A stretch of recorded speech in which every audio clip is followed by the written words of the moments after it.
Fuck. Oh. Yep. There we go.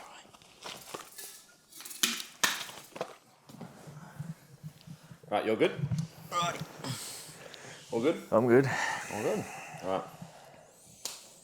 Welcome back to episode 2 of The Hunt. I'm joined here with my lovely co-hosts, Michael Plant and Benny Roberts. How are you, boys? Fantastic. How are you? Very good. Look a lot less stiff and sweaty than last episode. Oh, no, I'm still sweaty, man. Yeah, still sweaty. Bloody hell, that's all right. Well, today we're kicking off with the middleweight classes and previewing the 2022 APU Open Nationals. So we'll be looking at the under 63 and 69 ladies and the under 83 and 93 men. So obviously a couple less weight classes in episode 1, but there's more to talk about, isn't there, fellas?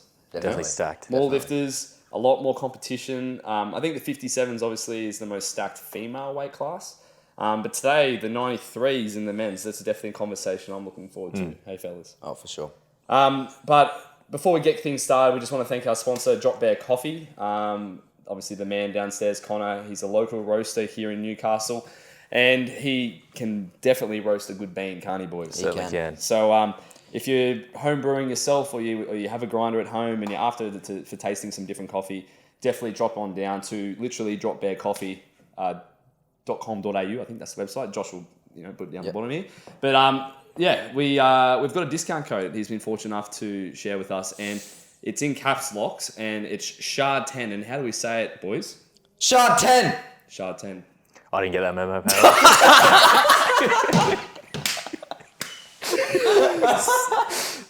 What? We're going to white that one? Where's my one? Oh, fuck, yours in the pop plant, mate. Oh, is it? Yeah. Chuck it here.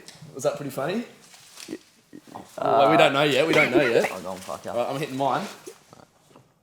Oh, who did the red? Was that you? Him? Yeah, mate. Oh, mate, I thought that was pretty funny. Mate, he hated all So aspects just of to have a that. bit of context, downstairs I was saying like, oh Benny, I'll say like what our discount code is, SHARD10, but it's in caps, and I want you just to shout it and see what Michael does. Yeah. I thought you'd be in hysterics, mate. Why would I be in hysterics? Because you laughed at that other joke the other day, and it wasn't even that funny. Mate, I looked over at you, you were just like a brick wall. Which is ironic, because you laughed at the brick joke. No, I thought I forgot to do something. I thought you said fucking you plan this out or whatever. So I was expected to do it. Yeah. No idea what you're All right, talking well, about. anyway, we've got a discount code, SHARD10. You'll save 10% off. I'll reset that. Where'd that go? Did I drop it, did I? You dropped it, Hit the yeah. blue button. So SHARD10, discount code. You'll save some money on some coffee. You'll support the business, not only Drop Bear, but also HPC. So definitely get onto that.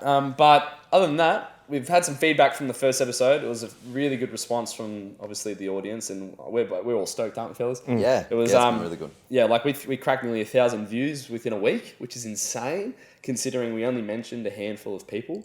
So obviously there's a lot of support and I guess growth for the sport in this side of the spectrum when we talk about creating, I guess, a competitive environment, but also praising the athletes and the coaches, because that's all we're trying to do here.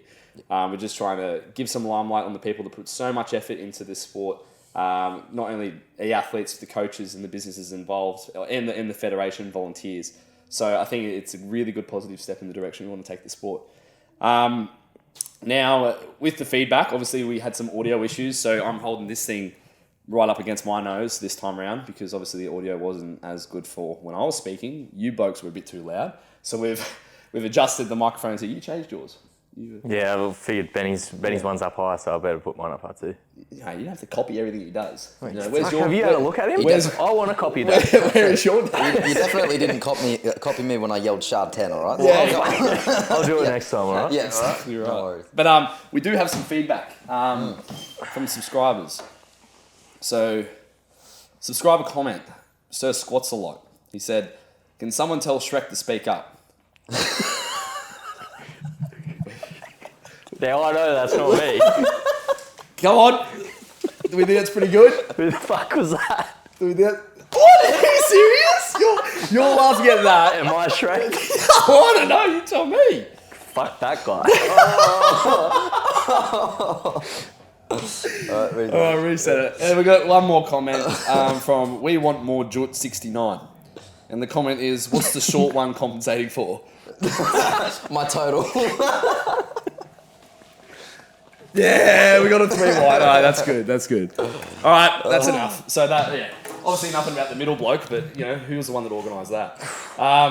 Mate, if they turned around, or you turned around, I reckon they'd have a lot to say about your board spot. Oh yeah, yeah. It was called opening a business, mate. But anyway, let's get started. So we're talking about the 63s first. I think you. That's me. That's you. All right. Yep. Well, how about you get us started, mate? Easy as. I looked at the top 4 of the 63s on Open Powerlifting. There were a couple that either weren't listed on Open Powerlifting or I wasn't able to get in contact with, didn't reply, don't have Instagram, that kind of thing. So these are just the 4 people at the top that I could speak to, basically. So my number 1, I've got Shay. Obviously, I think she's listed as the 2nd best female powerlifter in Australia right now. Based on Wilks, right? Based on GL points. GL points. Yes, correct. So she did 445 at ACT States. That's with a 160 squat, 100 bench, 185 deadlift. The comp before that, she actually totaled 467.5 with a 170, 97.5 and a 200. So there's a lot of wiggle room in there. That 445's definitely on the low end of what she's capable of. She's done 9 from 9 for the last 3 comps that she's done. So she always plays it pretty safe, pretty smart, that kind of thing. Looking at her past training from recent videos, she's done easy doubles of 160 kilo squat and a 175 deadlift, and she has singled 102.5 on the bench multiple times. From all that, I'm thinking she's going to be looking around the 480 mark for a total. That's with a 175, maybe a 105 and a 200 deadlift. Yeah. Do you have the calculation on the GL points at the end of the day if she hits 480? Off that, no, I don't.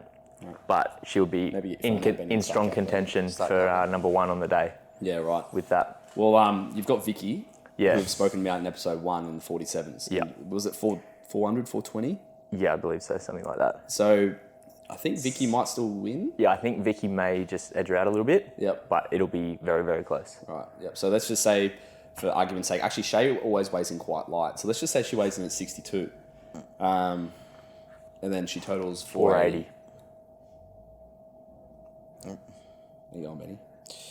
106.12. Yeah, so I think Vicky's still just ahead. Right. I think Vicky's probably looking at 108-ish. Okay, all right. So I think, that might be just out of reach. But even then, Vicky's on day 1, right? Yep. No. She competes before Shay? Yes. On the Friday? Pretty Because sure. now, this is the other thing as well, guys. We've been released the lifting schedule, so we actually know who's lifting when, and we actually know who is going to lift. So this makes it very easy for us to, I guess, have an idea of when people are going to be competing. So therefore, it is to Shay's advantage that Vicky is first. Yes, and she then knows what she needs to hit. She can go, she's going to most likely win, right? So therefore, we know that she could probably push out a couple of lifts here and there to try and edge up for the best female lifter overall. But it just depends exactly on, how far ahead it is. Because obviously, Vicky's competing against no one. She's going to win at the end of the day. Yep. So I think it'll just come down to exactly how far Vicky can stretch Shay. Yeah. I think Shay will be ahead in her weight division by at least 30 kilos. Fucking hell. So I think she will have that opportunity to push those last lifts just to, try to go for that best lifter. That's awesome. Which leads me to my number 2 pick, which is Leanne Derrick.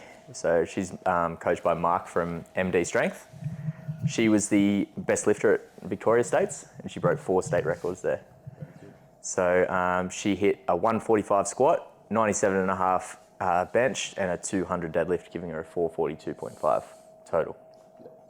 Okay, so only 2.5 kilos behind Shay at States, but as I said, Shay was taking a bit easier at A bit ACT. like you at the same comp, mate. Be Yeah, conservative. come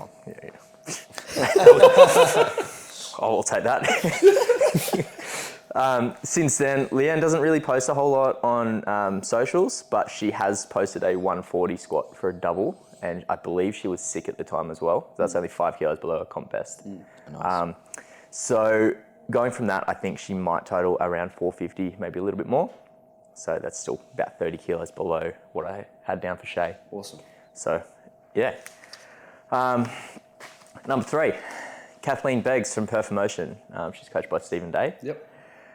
She did 412.5 at her last competition, 132, 90, 190. She competed 12 months before that, and that was a 45 kilo PB. Good. So a lot of progress there. So it'll be interesting to see how much further she's progressed since then. Yep.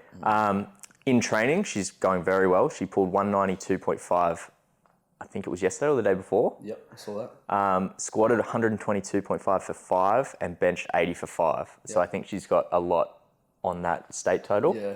to add on to nationals. I also think, like with Begsy, she's changed her training environment. She moved from Geelong to Brizzy. Yep.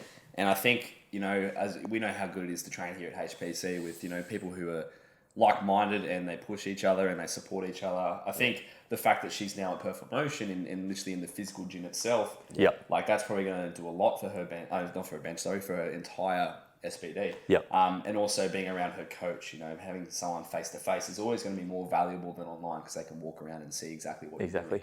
you're doing. So I think Kathleen Begsy is in for a fantastic day, and especially the fact that I know she's been dealing with some hip issues Yep. in the past, and I know as far as I'm aware, she's on top of it now. Mm-hmm. So I think she's up for a big total, and she's definitely a dark horse to even hit second place. Yep. I had her down for about 425 to 435. Right. So that's with a 135, 140 squat, 95 bench, 195, 200 deadlift. Yeah. So she's up there. I think, so she's maybe a little bit out of reach for second place, but it all depends on what happens on the day. Yeah. Let's go Team Begsy. Number 4, Jess Dower, is one of your nutrition clients, I believe. Jess. She's lost, 10 kilos 10 in kilos 12 months? In 12 months, yeah. So she was back in she wasn't, I think she was a capo originally. Yep. And she decided to come across because obviously she wanted to compete tested. Yep. And APU was just starting up in South Australia. And yeah, she started at 74 kilos and we've lost 10 kilos in 12 months. Yeah, down to 63s now. Now down to 63s. Yeah. And yeah, just like relative strength is just so much higher and she's so much more competitive now as well. So Yeah. very proud of her. Yeah, so at South Australia States, she did a 362.5 total with a 132.70 and a 160. Yep. Again, not much on Instagram, but I did speak to her. She said she's keen to have a big crack at nationals. It's her first national level competition. Yep. So with her coach, Pat Morrison, I think it'd be interesting to see how far she can push. She thinks she's looking around 385 to 400. Yep. So Definitely. And I think Pat won't be there, unfortunately. And I have never met Pat, but I've had great conversations with him online. But Yep. I know for a fact his missus, Crystal, will be there. And she's also competing, I think, in the 69s or 76s. I'm not sure. But she'll be stepping in Pat's shoes for the day. And I'm sure they're going to put together a really good performance. Yep, cool. Just a couple of honourable mentions. You talked about Michaela Kelly last week in the 57s. Yep. Since then, we've learned that she's gone up to the 63s. Yep. So I think you said she's looking at maybe a 365 to 370 total. Yep. So again, maybe putting a little bit of pressure on Jess. Yep. Sorry. So she's done a 355 training total, so that 365, 370 is not that out of reach. But also, I think a bit heavier, you're going to probably lift a bit more. A bit more Yeah, weight well, on that's the right. bar. Yeah, So exactly. Yeah, that's it. Actually, Advantage to her. could be up to 380. Yeah. Who knows? Last but not least, someone pretty special to you, mate. Young Tan Potts. Your sister. She, so she started powerlifting when I first moved to Newcastle. Before I even began Opening Hunter Performance Centre, we started training together in the shed back in Gateshead. And shaking the bloody shed down. It was just aluminium and asbestos. It was terrible. But anyway, she's stepping on the platform for her first ever nationals, taking it serious for once, and she's actually doing quite well. So Yeah, so I think she had a pretty big weight cut before States. Before States, Yeah. yeah. 4 kilos That in 10 was- days or something. a good kick in the ass. Yeah. Just to be like, look, if you want to do well in this sport, you can't be overweight. Yeah. Yeah. Because she's got, like, you know how it is with, like, some clients, they're fixated on being this body weight. They always want to cut down because, they just look better, they're going to feel better. But at the end of the day, you're going to be stronger. And I think Tan had the goal to go to 57. Yep. I said, come on, Yep. you just cut 4 kilos to make 63. Just take your time, be as strong as you can at the current composition you are, and you're probably going to have a much more healthier result at the end of the day. Yeah. So yeah, she totaled 337 at States. Yeah. So she's said she's looking at adding about 50 kilos to that at nationals. So that's with a 160, 72, 155. Yeah. I will say with that big conversation that you had at States, she said to me, and I quote, I really want to make Aiden proud about my new commitment to this sport. Oh, That's real sweet. yeah, because Tara and I are very different. She's like, la-di-da, a bit blasé, and obviously take it quite serious. And it's always been like that since growing up. Like, Tara just never really challenged herself with the sport. She's not very competitive, but I think as she's getting more competitive in the sport just from an objective standpoint. Like she's actually going to probably squat one of the highest loads of the day. She's going to be like, oh, you know what? I'm actually pretty good at this. And that's where I think she might like have a new stride in the sport moving forward to probably push herself even harder. Yeah. So from a brother standpoint, I am very proud. From a coaching standpoint, I just know there's so much more there that she can give because I know how much I give. I know how much Shea Zaru gives to the sport. Yep. Like, I know how much a lot of people at the top level give. And if she's going to speak like that or hold herself accountable to those sort of levels of, I guess, performance, she's got to replicate that not only for a nationals prep, but the off season, after comp, post comp. What do you do then? You know what I mean? You've got to keep the foot down, which is the hardest part about the sport. Yeah, I've no doubt she will though. Yeah, 100%. Very good. That's all my 63s. Very good. Awesome. Alrighty. So, best of luck to all the 63s and all the coaches involved. We'll be watching closely. Should be a good matchup, especially the second, third, fourth kind of placings. Yeah, It'll be good. All right, 69s, young Benny. Alrighty, moving on. So the under 69s, this is actually a really stacked weight class. Yeah. I was very happy to look at it. Looking on Open Powerlifting, seeing around those, the top five who've competed in like under 69 Raw this year have put up like really good totals, and they're actually quite similar. Like that you're getting like 5 kilo jumps between them. So number one taken from Open Powerlifting is Hannah Altman. So she totaled 442.5 at Queensland States. Breakdown was a 155 squat, a 110 bench, and a 177.5 deadlift. She's got a massive bench. So, yeah, big bench. Her squat PR in competition is 158, so just a couple kilos shy on that performance I just mentioned. So that's a record, obviously. Yeah. So obviously a record. And she had her Queensland state performance at 67.9 kilos body weight. Right. So she's got a little bit of wiggle room there. And, she's going to have that maybe body weight advantage when it comes to the end of the competition because she's a lighter competitor. Hannah's been around for a long time as well. Yep. I know she's been around probably a bit longer than me. Yep. And she's got experience on her side, I think, at the end of the day, and that's obviously going to be very helpful at a national level. Yeah, definitely. I was actually having a conversation with her on Instagram before this, and she says that throughout this prep, she's been flying back and forth to America for a PhD in sports economics, which is massive. And in the last 5 weeks, What do they talk about in sport economics? I actually don't know. I didn't get that deep Do you know into the what that combo. is? No idea. It sounds pretty interesting though. Because economics is like, Yeah. Go on. It's like finance, here we go. finance and, numbers and shit. Yeah. And then you got sport. Yeah. Fuck, just nothing. No crossover there at all. Numbers and sport. Yeah. So Righto. obviously, with something like that, that's a big external factor that could influence a lot of her performance at other competitions. Yeah. But in the last 5 weeks, she's been back at Brisbane, training at Perth under Stephen Day. Yeah.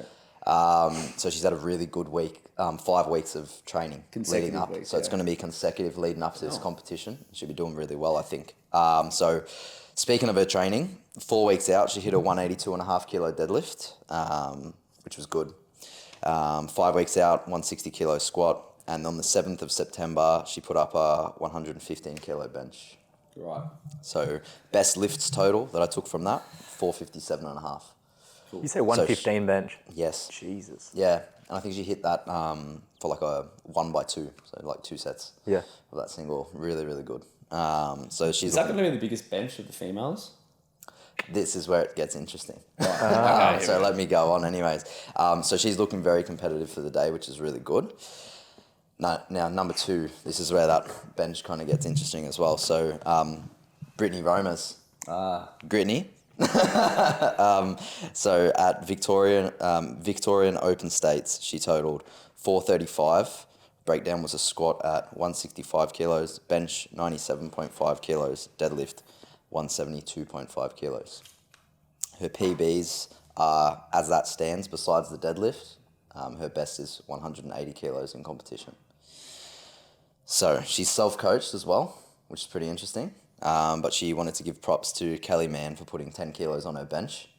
And that Victorian Open State performance was at 68.8 kilos body weight. Right. So she's not got the body weight advantage over Hannah, but still competitive when it comes to her training numbers down the bottom here. So I've got her training. She said that she's been hitting a 167.5 to 170 kilo squat, Her bench was 107.5 kilos on the 3rd of September. And that's her PR all time. So I don't know how far she's going to be able to push that. And then we've got her deadlift that she's just hit was 190 kilos. Fuck. She's hunting 200 on the day. Yeah. She's a really well-rounded lifter. She is, yeah, it's great. So she's actually gone from pulling sumo and then self-coaching back to conventional. And she was stuck at about 180. Now she's upped it to 190 in training, looking for 200 on the comp day. So That's sick. it's looking great. Come on, give us numbers. Let's go. There you go. Best lifts total, I'm trying to tally it up in my head. 467.5. 10 kilos above Hannah's best lift total there. So it's going to be close. So it's going to be tight. Who knows, eh? That's it. So, and then it just keeps going. So, moving on to number 3, according to Open Powerlifting, we've got Rochelle Griffin. So this was the South Africa performance at Worlds. Yep. For, Which was sick, by the way. Yeah. I watched that live, Rochelle. That was awesome. yeah, we had that live streaming in the gym. It was really good. So 425, breakdown was a 150 squat, bench was 87.5, deadlift was 187.5. This was at 67.9 kilos body weight. So again, lighter athlete. Her coach is Adam Jones from RTS as well, as you mentioned. But relating to that performance at South Africa, her PBs in squat and bench exceed those numbers, with 155 for squat and 90 kilos for bench. So that's already 7.5 that her best lifts dictate she can have more on the day. No training documented on the socials, so I haven't been able to catch up too much on how she's going recently, but let's just assume that she's going to do more. You know, similar to how we spoke about Yuki in the last episode, several factors that you don't have to worry about at nationals within Australia instead of travelling overseas. I think her circumstances get better because have you seen the way she trains? No, Like, mate, please expand.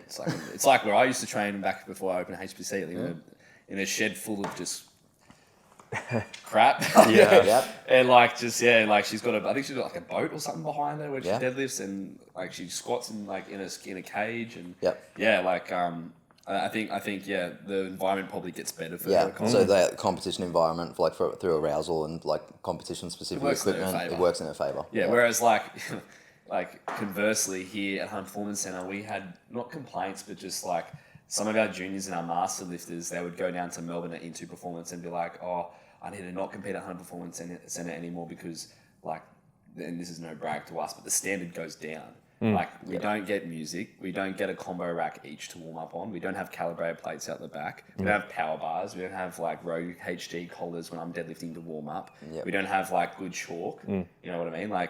There's so many, and then we don't have room or space. Yep. Bathrooms right next to the warm up room. Distance from warm up room to the Warm up distance platform. from warm up room to the platform. You know what I mean?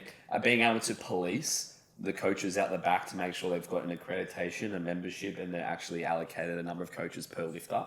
That was thrown out the window at nationals down in Melbourne. So I think going from here to another venue is obviously a step down, and then therefore that doesn't work in your favour. But for someone like Rochelle, it gets better. Yep. What a flex to have people not want to compete here because it's too good. Exactly. Yeah. Exactly. And that's why we've sold 120 tickets out of 160 for our showdown in December. Yeah, that's it. Everyone wants to do HPC comps, and that's what we want. We want people to have a good experience. It's the athlete coach experience here at HPC. Yeah, definitely. Humble brag. Yeah. Moving on. So number 4, according to OpenPL, we've got Viola Jakudu. So she was South Africa as well. Yep. Total 425 as well. So same as Rochelle. Yeah, I think she had a bad day though that day, and she's a junior. Yeah, and a junior. So she actually missed out on junior Nats because we had Laura Chapo at junior Nats in that weight category, and I think that they talk. I don't think she was able to make it, and that's the reason she didn't go. I would have loved to have seen them both go head to head. It would have been very good, very entertaining battle. But speaking of that, I messaged and double checked that she's going to Opens, and she said she is. So that's going to be great. In South Africa anyway, so the 425 total breakdown was 147.5, bench was 85, deadlift 192.5 at 68.3 kilos body weight. Right. So It's a massive pool. yeah. you've got some big numbers there. As far as her personal bests in competition go compared to that, her squat is 2.5 kilos heavier at 150, and her bench is 5 kilos heavier at 90. So again, you've got those world standards, competition calls and everything like that can all be in play. Yep. No training documented on the socials. No. So yeah, we'll see how it pans out. We just got to assume that these two are going to be ready for a battle on home turf. I know for a fact she had a really tough Worlds performance, and when you do have those sort of moments where like things don't go to plan or you don't achieve what you wanted to achieve, it's a pivotal moment. Whether you train as bloody hard as you possibly can to resolve and come back and fix those things for vengeance, or you can shy away and not, I guess, go back to claim what you should have done. And I think I've been speaking to Chris, and when I went and trained at Alpha like a month ago or something, we spoke about Viola and the way that she's taken it on board, and as far as I'm aware, she's ready for vengeance. Yeah. To come back and I can only imagine, do the performance that she should have done at Worlds. Yeah. Definitely. So yeah, that'll be some good game day coaching, hopefully, from Chris Alston, which is her coach. Aslan, Sorry, mate. the Sydney strength coach. That's it. And then Adam Jones from RCS. Yes. So however they manage that, whoever handles on the day. Very good. Cool. So number 5 actually on Open PL was Marinda O'Brien. So she totaled 420. She just did Equip Nationals here at Yeah, HBC. so that's where I was going to go with this. So I messaged to double check if she was going or anything. She's actually not going to be doing Nationals. Instead, she's going to go and do Worlds in Canada in October for Equipped. Wow. And Commonwealths in November for Equipped. Good on you, Marinda. Yeah, That's awesome. So best of luck to you. I know she'll be here. I know she'll be there at the venue coaching. So Yeah, cool. Yeah, Yep. yeah. So, but as far as competing goes, that's where she's going to be. Now, so this is the interesting part that I was only informed of. This is outside of Open PL information, but we've got a wild card in Kelly Fagan. So she's come down from the 76ers. She competed most recently at New South Wales Opens as a 76, but her body weight was actually at 69.9. So I'm not sure if she was trying to cut down to compete as an under 69 there. And if that didn't work out in her favour, like 2 weeks out, just did the swap back to a 76. But she is coming in as an under 69 for Nationals. So the breakdown from New South Wales Opens was a 467.5 kilo total. Huge. Squat was 180, bench was 85, deadlift was 202.5. Big pull. In comparison to her personal bests as well, her best squat is 187.5, so 7 kilos under was her performance at New South Wales Opens. Her best bench is 94 kilos, so you've got a 9 kilo difference there. And then we've got deadlift, her best is 209, so that's not too far off what she actually she's a master did. lifter as well. Yeah, and she's an M1, right? Yeah, so...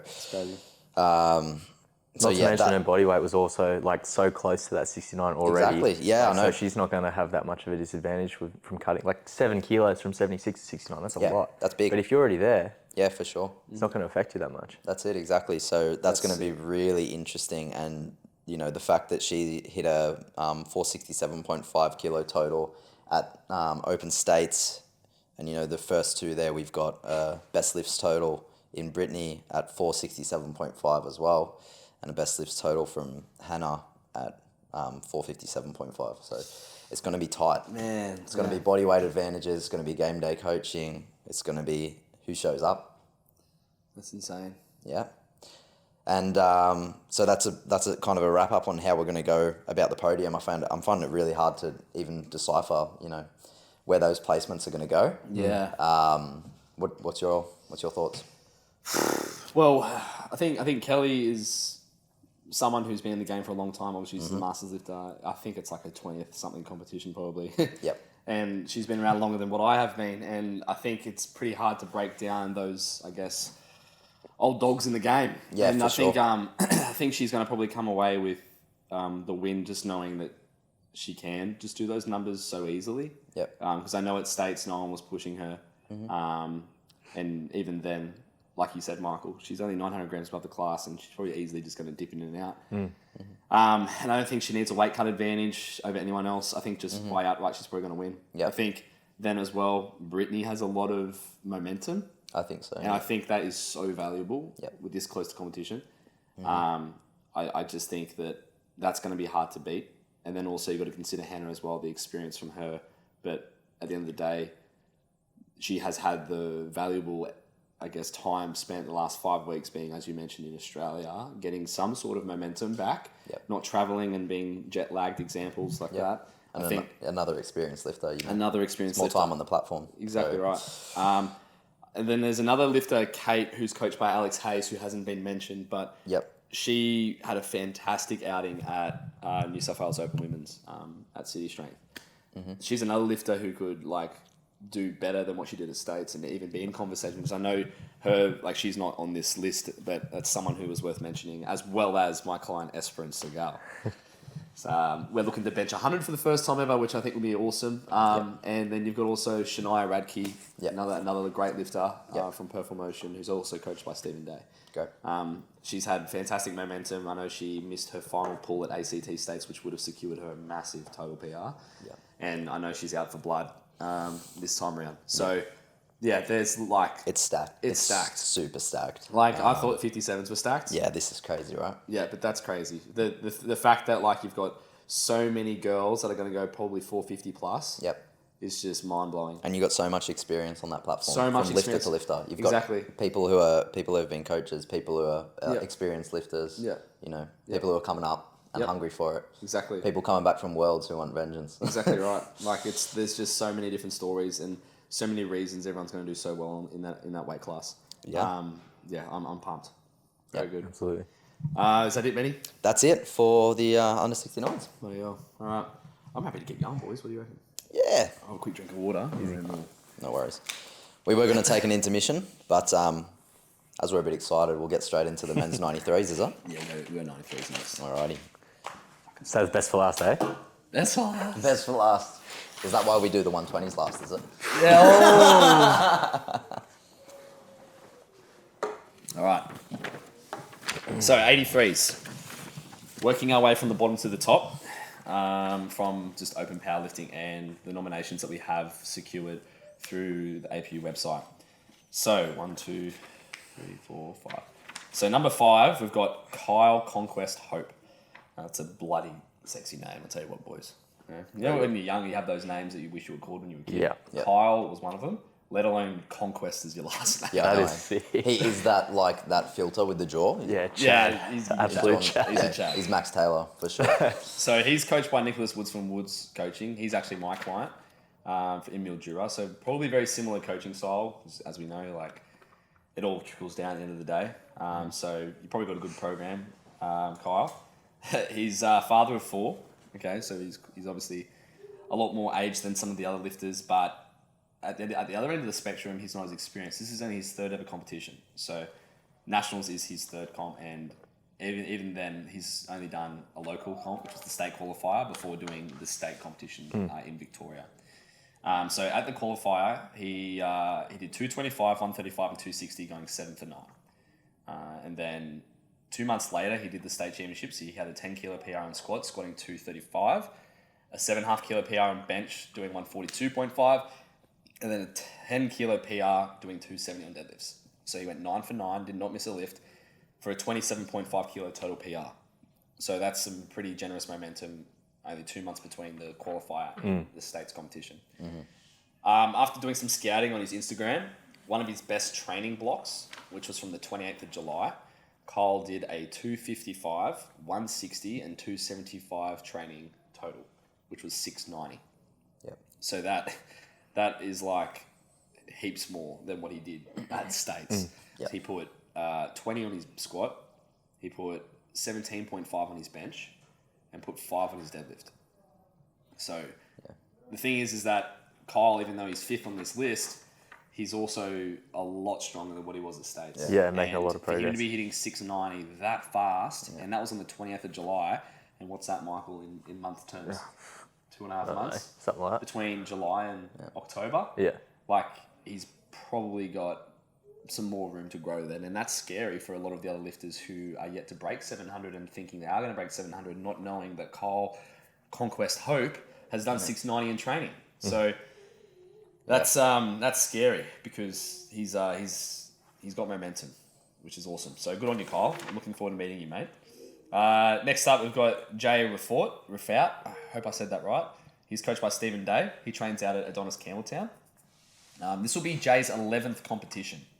So he rises to big moments, right? And notably at Nationals in 2018, Jay almost bombed out on squats. So he has the experience on his side at a high level to make lifts when it matters the most. So I think even though, you know, how bad it is to almost bomb out or even bomb out completely, you always gain experience from that moment and you always are better for it in your next competition. So I think Jay moving forward, he has improved a lot in regards to execution, not only his training on the platform as well. Yeah, for sure. 2 comps ago, he did 220, 140, 272.5, going 8 for 9. That was a 17.5 kilo total PR. The following comp, he did 230, 150, and 275. So PRs across every single lift, going 7 for 9, missing just 290 as his third pull, which would have snuck him onto the podium for third place at States back in May. So he's had a lot of really good consistent total PRs since. So he's done 17.5 and then 27.5. There's a longer break between his qualifier and States qualifier. States competition, which means that probably at Nationals, he's going to be looking towards that low 700 range, if anything. So I look forward to seeing Jay compete. I know his training has been going well, and hopefully Steve can get the most out of him on the day. Okay. Sweet. Next up, probably the best looking bloke of the 83s. I don't know if you bloke have seen this guy's IG profile pic, but it's pretty... You're not talking about yourself. I was going to say, this is you. This is Jacob Mose. He's coached by Tian Nguyen. And I quote, "All the demons from Sydney are coming for everyone in their sleep." Yeah. That's it. It's intense. Yeah, it's intense. Sorry, I thought we only had to worry about Zach. Yeah. Yeah. But I think it's just everyone from Sydney. But Everyone from Sydney. exactly. I'm hiding my water. So I think Jake's only done about 4 comps, but the comp before States, he did 240, 150, 260, going 650, 7 for 9. And then the next competition he did, which was the States, was 245, 155, and 267.5. So that was 667.5, going 8 for 9 for a 667.5 total. And although both these comps weren't a total PR for him, he has totaled 675 in the past. So you've got Kyle Conquest Hope, training total 690. You got Jay, who probably will also go 690 considering the momentum he has in his last 2 competitions. And you got Jacob, who now has a new coach, a new set of eyes to look at his training and obviously program him. He's probably also going to get up towards that low or that high 600 range. Yeah. So there's 3 blokes that are pretty close. So good luck, Jacob. Speaking of 690, we've got Scott Michael John. So he's coached by Colin Webb from Panthers Powerlifting, and he's also the director of Effectus Physio. And he holds a really good competition, I think in February every single year, called the Effectus Cup. I'm actually thinking about doing it next year. It's a prize competition, and I highly recommend anyone getting involved with those sort of competitions because it's only going to make the sport grow if you participate in those prize competitions because he gets more money to put back into the sport, which is obviously going to help grow it. So good on you, Scott. He's been totaling around 687 and 690 since December 2020. So although he hasn't had a total PR in his last competition, he has also had a number of occasions where he has put 20 kilos on his total, just out of nowhere. So even though in the last 2 years he's total between 687 690, he has had those moments where he goes from like 670 to 690. Yeah. You know what I mean? Or 650 to 670. Yeah. The biggest stat that I found is that he has not made a third pull since 2018. Yeah, Oh, right. wow. Okay. Yeah, So it's been nearly 4 years since he has not pulled a third attempt because he's just missed. So I think at the end of the day, mate, if you make a third pull, you're probably going to PR your total. So the last competition, which was Queensland States, he did 245, 165, and 280, and that was for an equal total PR at 690, going 6 for 9. So you've got Scott, Jacob, Jay, and Kyle all within that 690 range. So there's going to be a battle for that third/second position. Who knows? Last but not least, King Hyperkeys, Mr. James Lee. So he's coached by Stephen Day. And since the 30th of January, I don't have the year there. I think it was 2021. He's gone 3 for 3 on squats and over across his last 4 competitions. Yep. And this is the hard thing because there's so many James Lees out in the world, and with open powerlifting, I know there's another James Lee who was in the 74s back in the day. It also had his results in there, so I could be just saying his results, but not saying James Lee's results. Yep. But I've definitely got his last 2 competitions here, and at City Strength, the state qualifier, which I competed with him at, he did 270, 162.5 and 262.5. He went 7 for 9, missing his third bench and deadlift, totaling 695 for a 2.5 kilo PR from the state qualifier. And then at junior states here at HPC, he went. That was the states qualifier. That was here, and then at nationals, as in 5 weeks ago, he did 272.5, 165, 277.5. He went 8 for 9, just missing his third bench for a 715 total, which was a 20 kilo PR. Mm-hmm. And as far as I'm aware, his squat had room. His bench, obviously, he probably would want to be coming back for vengeance for that. Mm-hmm. I think he only missed 167.5. I can't really remember. Was he always planning to do both nationals? Do you know? I don't think so. Yeah. But I think probably Steve would have had a conversation with him and probably just said, like, look, there is an opportunity here for you to go for gold. Yeah. Yep. So, and he did so well at juniors. Like, he had a 15 kilo PR on deadlifts, 277.5. So What did he place? he placed second. Second, right? Yeah, he placed second behind Ewan. So Ewan did 732.5 and James did 715. Okay. So I think you can squeeze out more on his squat, just looking at how it moves. And the fact that he has so much momentum and consistency on his side, he has never missed a squat across the last 4 competitions. Mm-hmm. You can probably assume that he's probably going to do the same at Open Nationals. And I know Steve's really good with, obviously, attempt selecting. He's probably going to get the most out of his squat. And at the end of the day, when you squat that much, you want that to be the thing that carries your total moving forward. Yeah. So I've probably got him up towards around 280 squat. You know what I mean? I think that's a lot of weight for a little man, but I think he's good for it. You know what I mean? I think he'll probably come back and reattempt his 167.5 and probably hit that. Yep. And then deadlift, I know after talking with him after junior nationals that he almost dropped his 277.5, knowing the humidity up in Gold Coast and how everything's going to be more moist and wet. And I think, you know, when it comes to making lifts on competition day, the pressure, if he can perform well, might squeeze out 280, but he has to obviously be within range of pulling 280 after a second attempt. So we'll see how he goes with that. But yeah, that's all I've got for the 83s. The thing is that I was going to put myself down, but I wasn't really wanting to because I've kept a lot of things close to myself on social media, purely because of the fact that I have been creating Gumption, the YouTube series, obviously, that we've been making. So all my information's on there if you want to see how my prep's going. But at the end of the day, I have a goal of going to Worlds next year, and I really want to win. And that's the first thing I said after I left RTS and I joined up with Perform Motion. I went with Tom. My goal was in the questionnaire to go to Worlds.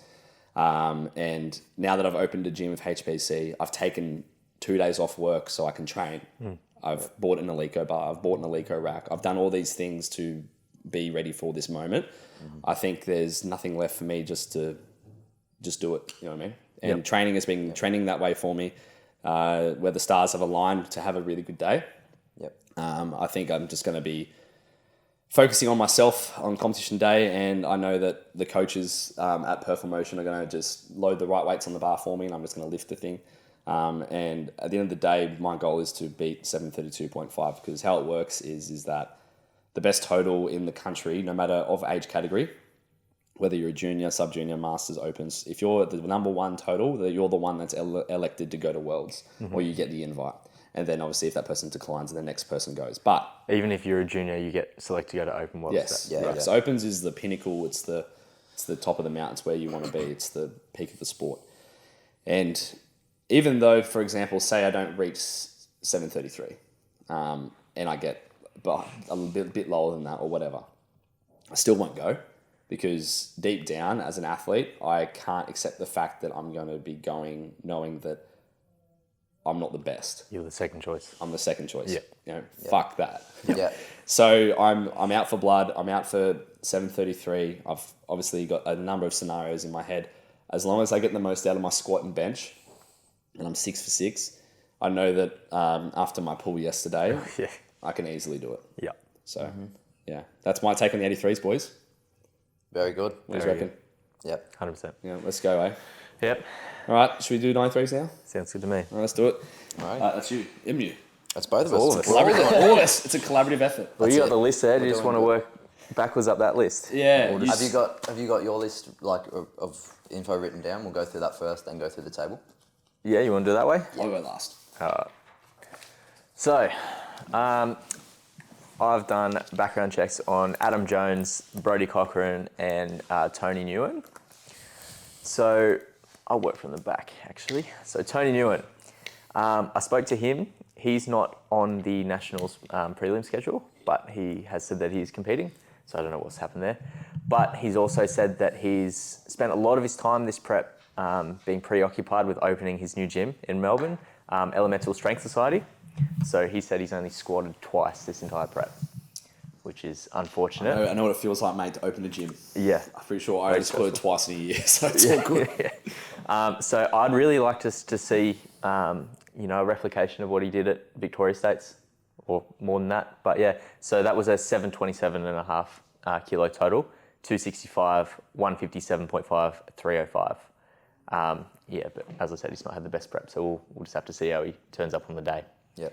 Unfortunately. But yeah, moving up my list. Brodie Cochrane. So he just competed at Open Worlds. Did 745. That's with a 245 squat, 197 bench, 302.5 kilo deadlift. He's coached by Stephen Day.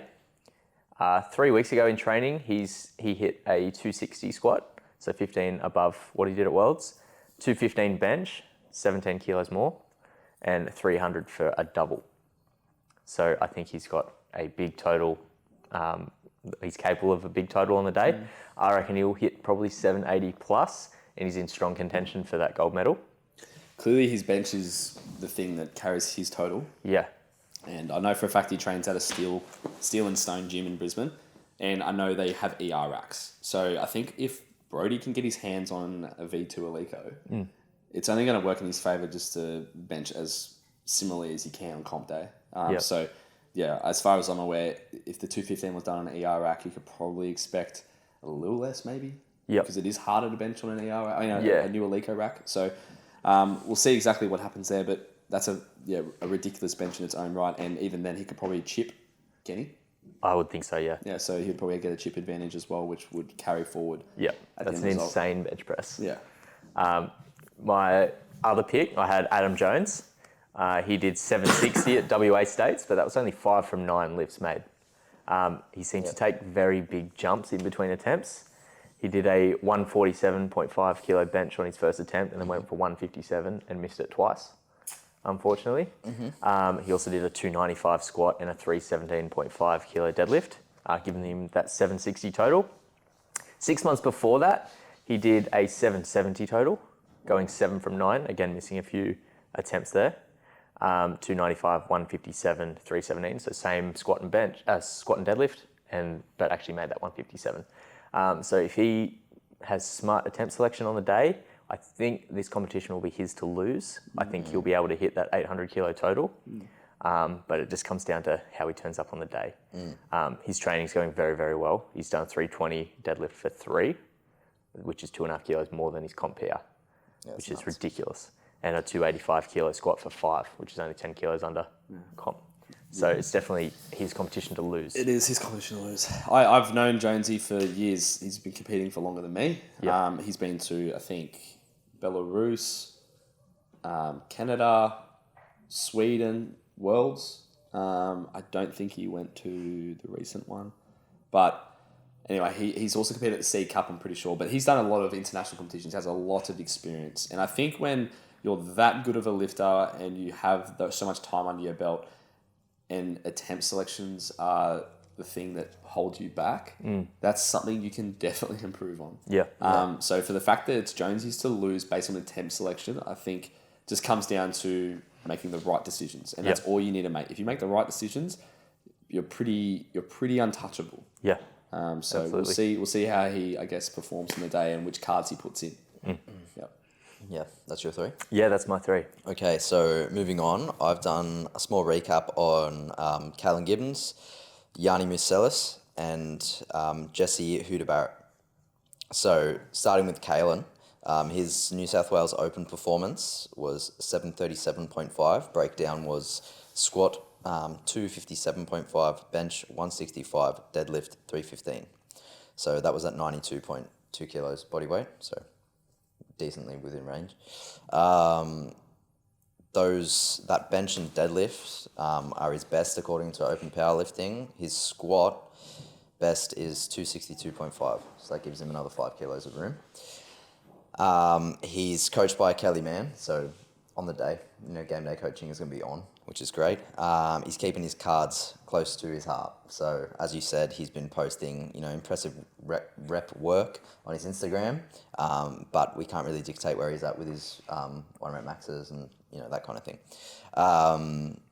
We just got to assume that he's going to be doing a lot more. Yeah, I think we will just touch on that as well. When it comes to competition preparation and not posting on social media, the advantage you gain is that people don't see or they can't estimate where you're at and what your attempts may look like. Yeah.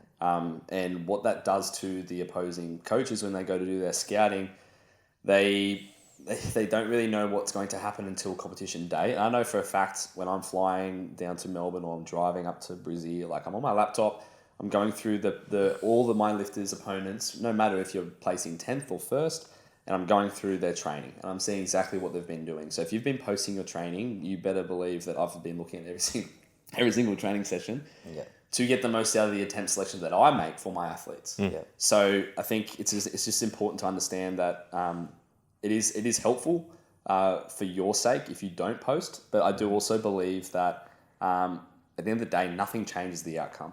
Yeah. And I think it comes down to the psychology of the athlete and how they think it's going to benefit them. And if it's going to benefit you, then of course do it. But I think at the end of the day, the argument's sake towards that conversation would be that nothing's going to change in the day other than the outcome. Like it's set in stone. You just got to make the right attempts, go 9 for 9. But it does impact the coach's decision-making process before the competition. They're going to see your openers. They're going to have to think fast within 2 hours on what the plan's going to be. And that can be overwhelming for some coaches. Yeah. So if you're not an experienced coach, it is going to catch you off guard when you see that opener. It's like, holy fuck, I didn't realize he was going to open at that. Yeah. So I think it's good that Callan's doing it because it is so close, and we'll get into that soon. But at the end of the day, it doesn't change the outcome. No. Well, Counterpoint, post more so it makes our job doing this background research. Yeah, that's it. a That's bit exactly easier. right. If you want more clout and hype going into comp, put it up.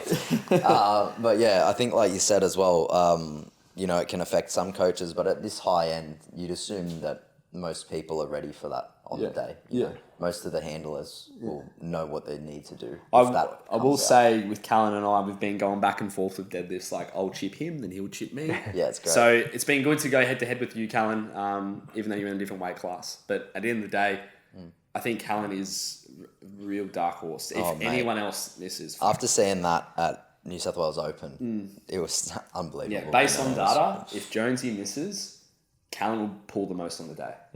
Yeah, and Jonesy's missed how many third pulls? A lot. I think he missed all 3 at his last comp. Exactly. Wait, all 3 attempts. He bombed out. No, like all 3 third attempts. All 3 third attempts. In the last, Sorry, I thought you were in the last three talking about all, competitions. No. Yeah, all that's lifts. Yeah, Callan could pull the most on the day. Who knows? it. Yeah, that's it. And that's Not more always than me, though. Always a great, it's always a great advantage to have as well.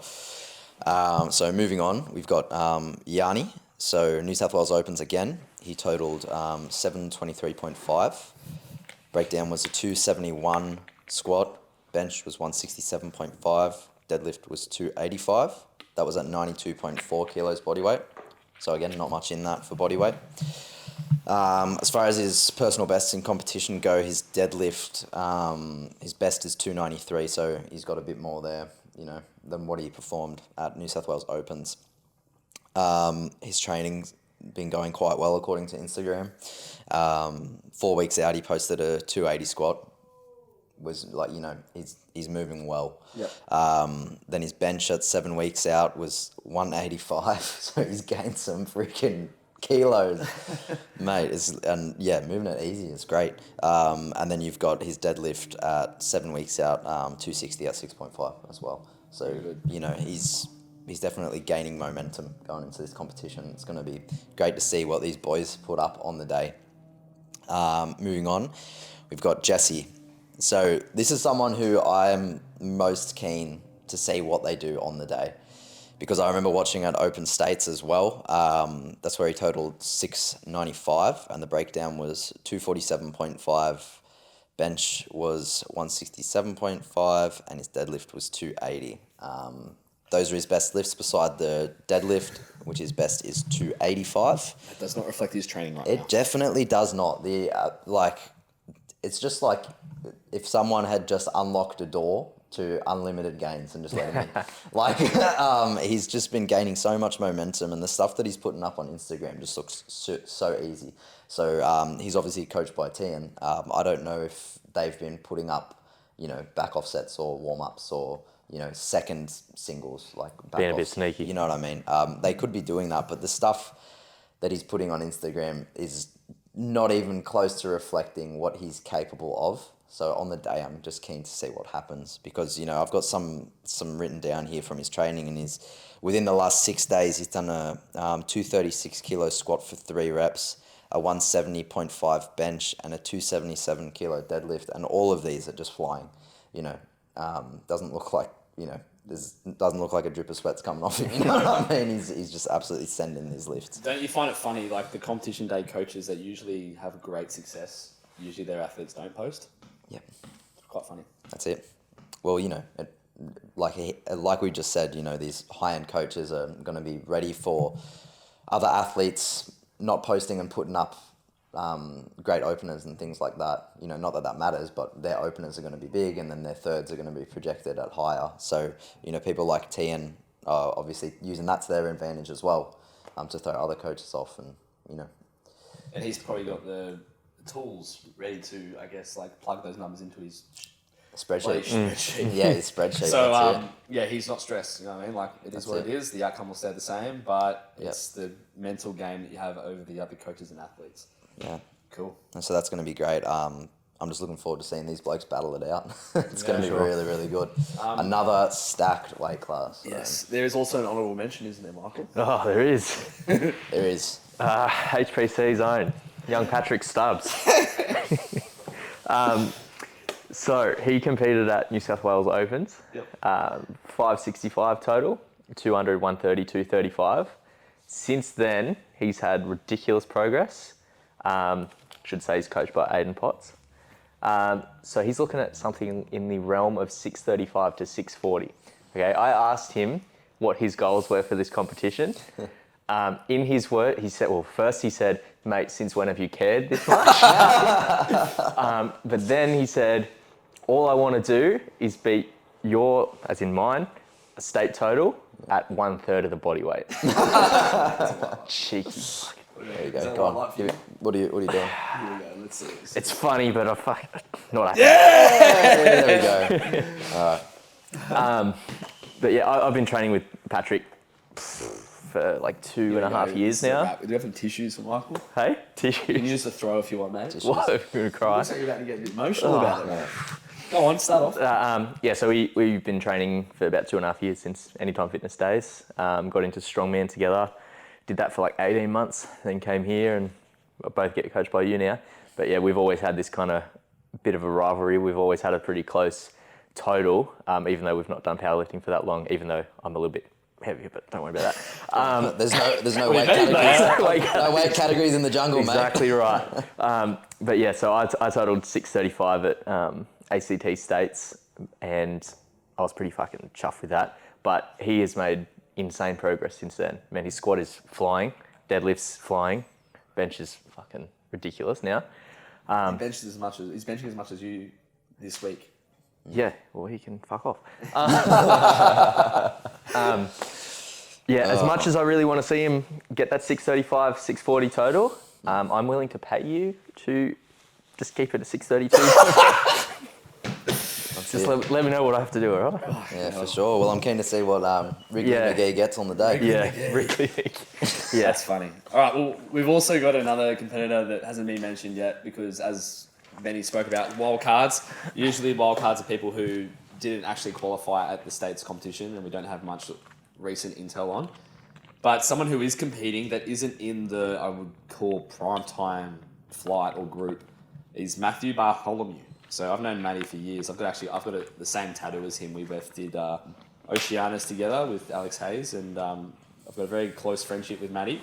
And we've obviously spent a lot of time together in the sport since we were juniors until obviously right now. So Matty's had a pretty rough, I guess you could say 18 months. It's been going on for almost that long. But basically, he underwent a chronic form of a spinal injury, which has been lingering for quite a long time and has continued to be around during his competition preparations, during competition, training. And with this injury, it was something he thought that was just going to be sore because that's what happens, you get a bit stiff after doing the last heavy deadlift, and usually that's what you'd think it would be, but this thing got worse and worse. It continued to linger, and it became something that was like, okay, something's going on here. It's not right. I'm getting excruciating pain. And anyway, the injury ended up being a spinal fracture around his thoracic region. And what's the growth disease that you have where your back's really hunched? Not Shroogens. I'm not too sure. I know what you're talking about. There's a condition that you can get where your back is really kyphotic. And anyway, he had that as a young age, and I think it may have some sort of predisposition to that. But anyway, he ended up having a spinal fracture, and he went and saw a specialist about it. And at first, they thought it was anterior displacement of the spinal cord, and all these really scary terms being thrown out. And obviously, you can imagine Matty, someone who is so passionate and competitive, and that gives everything to the sport. He was obviously taken back by quite a fair bit. Yeah. And I know he works closely with Amelia Potto, my sports psychologist as well. And no doubt he's probably been having a few back and forths with her about the whole situation. But at the end of the day, luckily it wasn't a spinal cord injury. It was just a fracture of the spine. A fracture of the spine. But the result was, as regards to rehabilitation, was that he had to remove barbell training completely as per the specialist instructions, and that obviously resulted in an exemption for the states competition and allowed him to go straight to nationals. So that obviously sucks, but I'm so happy for him that he's able to actually have the opportunity to compete and be fully healed and able to do nationals, because 6 months ago he thought he was going to have to get spinal surgery, which obviously wouldn't be fun. But he's fully cleared. The healing is success. He wanted me to personally shout out Andrew Tang, his coach, who's also a physio, and Nick from Balance Health and Performance in Sydney. Both those guys have been working together with Matty, and I think this is so important as an athlete, is that you've got a team of people around you. You've got your coach, you've got your nutritionist, you've got your psychologist if you have one, you've got your physio, your EP, whoever. You've got to all be working together, and I think the success of Matthew's rehabilitation has been because of the fact that he has those people around him. Yeah. And he gets to just be an athlete. He doesn't have to overthink too many things, because at the end of the day, he's got other people doing the thinking for him. So as for competition experience, he has been floating around that 740 to 755 total since 2019. So he's obviously been stagnant for quite some time, but in saying that, his most recent comp, which was the showdown here at the Hunter Performance Centre in December last year, he did 755. He went 285, 180, and 290. That was a 7 kilo total PR, and he went 8 for 9, missing his third pull, which was 300 to go to 765. I know for a fact that his bench took a hit in training. I'm pretty sure he benched 195, but because I think we were the very first club in New South Wales, other than Zero in Brisbane and the Gold Coast, to have the new Alico, and no one had benched on it before. And it was the first local competition in APU history that had an Alico bench, the new one. And it caught everyone off guard. I think on that day, the average bench attempts was 1 from 3, you know what I mean? But Matty went 3 from 3. He just took conservative jumps. He knew that his bench was going to take a hit because of how firm it was. So he benched 15 under for what he did in training. So knowing his performance moving forward, we know he's a comp day lifter. He doesn't miss very often. He always goes around 8 for 9. And I know for a fact that even though his squat may take a hit because he hasn't had that, I guess, frequency and that momentum, he's probably going to still get as much as he can out of his squat, so he doesn't have to obviously be working as hard on the other lifts. But at the end of the day, it's nationals. You want to be making and squeezing as many kilos as you can out in that platform. And for example, if he pulled 300 out here, which was very close on the day, he would have went 765, and that would have been a massive total PR for him. It would have been 12, you know what I mean? Opposed to 7. Not even that. What's that? 17, sorry, not 12. So yeah, good on you, Matty. I'm very happy and very proud of you for obviously getting to where you are, and I'm going to continue supporting you all the way, man. Yeah, for sure. Absolutely. That's awesome. Yeah, I've been following on Instagram as well, and he's putting up little bits and pieces about this rehab and his sneaky little recovery and bugger, stuff. Yeah, no, but it looks good as well, and it's great, like you said, to have that support network around you, and it's kind of reflected in his outlook on the situation, and that he's just happy to be back underneath a barbell, happy to be able to move, and be able to come back to the platform, basically. Yeah. So It's so much of his identity as well. And Yeah. I think that's given him a different perspective. This is going actually through the same thing for a lot of juniors at the moment. Like, they put so much on this pedestal about nationals and that powerlifting is everything during comp prep. But then once it's over and it's done, it's like, well, what do I work for now? What do I work for who this am I? time in my brain to think about other things? And I think it's just part of that maturity in the sport. And I feel like a lot of our lifters are doing it right now. Once they finish juniors, like for example, like Laura Chapman's doing overhead squats. I think she just does that because she needed a mental break from squatting. Yeah. Right? I know Ethan Cahill, for example, he's focusing on other things in life at the moment because he feels like he wasn't giving attention to, like his studies. He only just scraped through his first semester. I know for a fact that people have gone the other way and they've flipped and they've made it a priority because they didn't get what they wanted on competition day. Like Owen Brown, for example. Yep. he's dialed He's in. dialed in because he totaled 647.5 in the gym, did 622.5 on the platform. He's pissed, you know what I mean? So it can go either way. Yeah, but for I sure. think as you mature and as you become a better lifter, you start to slowly peel back the identity layers of what actually makes you the lifter that you want to be at the end of the day. And it's only going to be for the better of you once you become an open lifter or even a masters lifter. You know what I mean? So I think, Matty's just at that point now where he is mature enough to make the right decisions on the competition day and how he controls his psychology around competition preparation. And I think that's awesome. All right. So a little bit of a recap there. Bit of a recap. So this is what we've done with the 57s, doing with the 93s. Just what we believe will be the day that pans out. And keep in mind that these numbers that we say are for the sake of everyone involved on the competition day to have the best day they can. Okay, we don't want anyone to not have the best day they can. That's right. We want everyone to go 9 for 9. We want everyone to make PBs. But just to give an idea of how close it really is. So first place in our hearts is Patrick Stubbs. 235, 145, 255, 260. So that would give him around a 635 and 640 total on a perfect day. Not if Michael pays you. 632. Yeah, unless I receive that. Next up, we've got Tony Newen. 265, 157.5, 305 for the 727.5. I think that's 2.5 under his squat states, but that's only because he hasn't been squatting. That's right. So we don't... Oh, that is what he did at That is what he did. Yeah. So we don't expect Tony to do too much more than what he did. I think it's just because obviously opening a new gym, I know what it's like, brother. It's tough as shit. But I wish him all the best. Next up, we've got Jesse. Now, Jesse, I think, and this is hard because Jesse has put up bugger all top end stuff, but I've got him down here for 270 squat, which is more than what he did at States, right? States was 247.5. Yeah, so 270 is pretty generous, mate. You can't get pissed about that. 177.5 bench. I just think,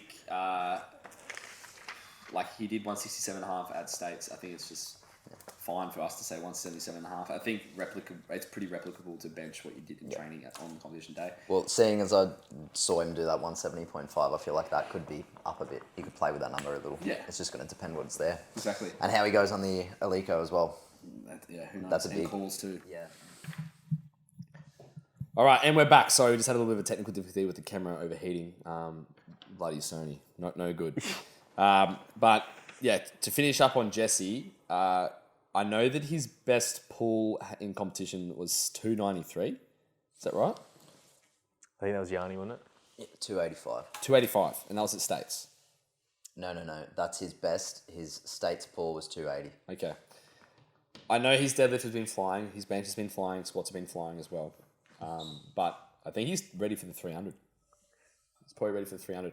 I think he needs the 300 to be close to the boys above him if they miss.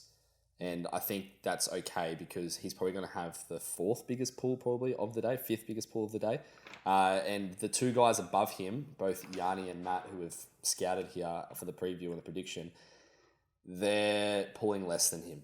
So I think he is going to have the final say whether he places himself above those guys if they miss any lifts. Mm-hmm. So good luck to Jesse and Tian. Next up, we've got two guys on the same predicted total. So we've got Matty B first. 275, 190, 300. And we know that 275 is 10 under or 12 and a half under what he's done in comp, I think. But basically 275 is just considering the fact that he's been injured and he hasn't had much momentum on the back end of obviously preparing his squat for competition. I think any more than that is a bonus, of course, as you would. But 275 is the most that I can see. And even then, I would love to see him do more. Mm-hmm. I think 190 bench, I know he's been training on a V2 now. Not sure where, but he does have access to that bench, and that's going to just work in his favour to bench and get used to it. I've been talking back and forth with him, knowing that, like, look, singles are the go for firm benches, not and then do your rep work on a softer bench just because of consistency purposes. Yep. But I think he will be good for 190, knowing that he's done 195 in training for his last competition preparation. And even then, I think 180 was conservative, untrained at the showdown. So I can only expect more from him. And then a 300 pull. It's been obviously, I think he's pulled 300 in training before. And I know that he's probably good for it on the platform now, like he's due for it. So that's my take on it. And that will give him a round total of 765. And then we got Mouse Fitness, Big Yanni. He obviously scored a 280 at Alpha the other day quite easy. I wouldn't say quite easily, but it was probably at like 9.5, 9. And I've got him here for 285 as an absolute most because he needs as many kilos as he can on his squat to go forward, but he can't miss. So if he goes like a 275 second or a 277.5 second, then 285 obviously makes sense. You wouldn't want to be pushing any harder than that. Because if he does, then obviously you've got Jesse who can pounce on, obviously, his position. Yep. I've got a 190 bench. He's done 185 in training. I think just depending on calls and such like that, and obviously benching on a new Alico, that's probably going to make a big difference. But I've got him +5 on what he's done in training, and as in what's been posted. And then he did 285 at States Sumo, but now he's doing conventional. I think that was to avoid an injury. So I'm not sure if he is going to do more than that, and he hasn't been posting much about his deadlifts, but I've got 290 in here. Mm-hmm. And I think that's a massive pull for someone who hasn't been doing much sumo in his time. But 290 is something that I think is going to hold him well and truly clear of Jesse and maybe enough to chip Matt. But the thing is that, like, I think I've seen a 265 double or something. I'm not sure. But he needs a good peak. He needs his deadlift to turn up and obviously be pain-free to hold his position as high as he can. Did you say he transferred from conventional to sumo? Sumo to conventional. Oh, okay. Yep. Yeah. And I'm pretty sure it was to avoid injury of some sort. Yep. Okay. Next up, we've got two guys on the same total, coincidentally. But I've got Callan Gibbons just a little bit under. Okay. And this is all to do with if Brody has the perfect day. So Callan, I think, in my opinion, will squat 275. He's similar to me when it comes to his competition day. He needs to go 6 from 6. He needs to get the most he can out of his squat and bench so he doesn't have to pull as much. I think Callan will go 275, 175, and then anything between 325 and 330 to get as high as he can on the podium. So I think he is going to have the last say with the deadlifts if Jonesy doesn't miss a second. And I think that Callan definitely has the upper advantage with being one of those heavier deadlifters, knowing that he can pull last and have the last say with where he wants to place. Second, I've got Brody. As mentioned, he squatted 260 in training, and I think we could probably expect that on the platform. 210 bench, as mentioned, he did 215 in training, but I think 210 is reasonable considering competition environment. I know for a fact that his feet slip quite a fair bit when he benches. So depending on what the materials like, the bench materials like at nationals, if it's anything like juniors, it should be pretty good. But I know for a fact it's just a bit different benching on a Eleiko V2. So unless he gets some proper training in on that sort of bench, then I think 210 is a fair sort of guess. That's a big bench. It is a huge bench. Yeah. And even then, I'm unaware of what the record is in the bench, but he probably has the record if he wants to chip. Yep. And then that's going to play an advantage for Callan to pull more and Jonesy. And then deadlift 310. He's done a double 300 in training, I think, and he always pulls well in competition. So I think he probably is going to be good for 310 on the day. Probably just enough to edge out a larger attempt for Callan and Jonesy, depending on how they're going on the day as well. Last but not least, we've got Adam Jones. I've got him written down here for a 300 squat. Michael told me 305, but I counted. I said, no, you know what? I think Jonesy is good for 300 purely because I think similar to Callan, he needs all his squats and all his deadlifts to win. And I think 300 is an accurate guess. He scored a 295 in competition previously.